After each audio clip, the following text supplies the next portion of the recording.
Hello বন্ধুরা, আমি স্বপ্না আর স্বপ্নার রং তুলিতে তোমাদের সবাইকে স্বাগত।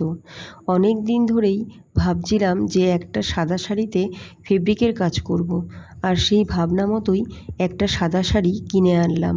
আর এই শাড়িটাতে পদ্ম ফুল, পদ্ম কুঁড়ি ও পদ্ম পাতা ফেব্রিক কালার দিয়ে আঁকলাম। দেখো তো বন্ধুরা, সাদা শাড়িতে এই পদ্ম ফুলগুলো কেমন লাগছে। যদি ভালো লাগে তাহলে প্লিজ লাইক, কমেন্ট ও শেয়ার করো।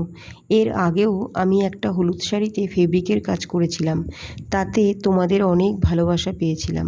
তবে আগের শাড়িটা আমি পরে তোমাদেরকে দেখিয়েছি, কিন্তু এই শাড়িটা আমি পরছি না। তার কারণ এই শাড়িটা আমি পুজোর সময় পরব, আর তখন তোমাদেরকে সেই ছবিটা শেয়ার করব।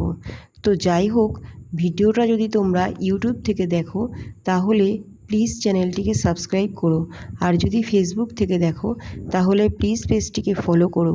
আজ তাহলে আসি, আবার দেখা হবে আগামী ভিডিওতে।